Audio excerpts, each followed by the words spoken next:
Good morning all. Our portion electricity. First question, what is electric potential? Work done to move a unit positive charge from infinity to that point. It is called the electric potential. അങ്ങനെയാണെങ്കിൽ potential difference same, work done to move a unit positive charge from one point to another or in the field itself. ഇത് മനസ്സിലാക്കിയാലേ ബാക്കി പഠിക്കാൻ പറ്റൂ. This is a difference between electric potential and potential difference. Today our main portion is Ohm's law. What is Ohm's law? Simply Ohm's law is I is proportional to V. ഇതാണ് Ohm's law. I is proportional to V. അപ്പോൾ what is Ohm's law? George Simon Ohm establish the relationship between the potential difference and the current. അതാണ് simply ഞാൻ പറഞ്ഞത്, I is proportional to V. അപ്പോൾ ഓം states that at a constant temperature, അവിടെ ആരായിരിക്കും constant ആയിട്ടിരിക്കുക? At a constant temperature. അപ്പോൾ അത് ഓർക്കാൻ വേണ്ടിയിട്ട് ഇവിടെ ഒരു കോമ ഇട്ടിട്ട് ഇട്ട് വെച്ചാൽ മതി. At a constant temperature the steady current I flowing through a conductor is directly proportional to the potential difference. ഇത്രയും മാത്രം എഴുതുക.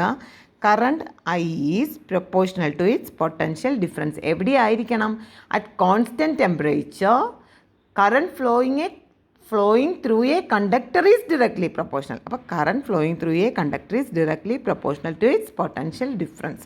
അത്രയേ ഉള്ളൂ. അപ്പോൾ ഈ പ്രൊപ്പോർഷണൽ മാറ്റാൻ ആരെ കോൺസ്റ്റൻ്റ് ആയിട്ട് കൊണ്ടുവരും? കോൺസ്റ്റൻറ്റ് മാറ്റാൻ ആരെ കൊണ്ടുവരും?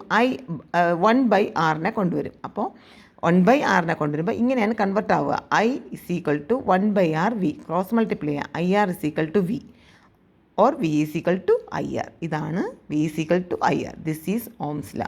അപ്പോൾ റിയലായിട്ട് ഓംസ് ലാ എന്ന് പറയുന്നത് I is proportional to V. Current passing through a conductor is directly proportional to potential difference. Proportional മാറ്റാൻ ആരെ കൊണ്ടുവരണം? 1/r കൊണ്ടുവരണം. ഇങ്ങനെയാണ് അത് കൊണ്ടുവരിക.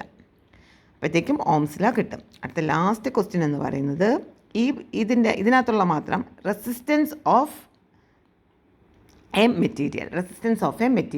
അപ്പോൾ എന്താണ് റെസിസ്റ്റൻസ് ഓഫ് എ മെറ്റീരിയൽ എന്ന് പറയുന്നത്? സിംപ്ലി എന്ന് പറയുന്നത് അത് property of opposing flow of current.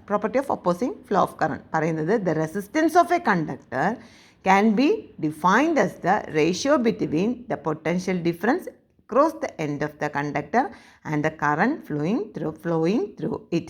അപ്പോൾ resistance of a material is property to oppose the flow of charge of current.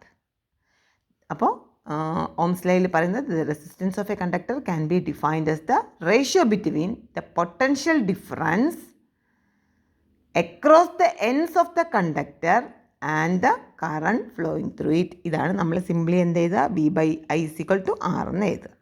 ഇത് V/I = R എന്ന് എഴുതുക. അങ്ങനെ എഴുതുമ്പോഴും അതിന് ഈക്വലായിട്ട് വരും. എന്ത് എഴുതും? The resistance of a conductor can be defined as the ratio between the potential difference across the end of the conductor and the current flowing through it. Okay.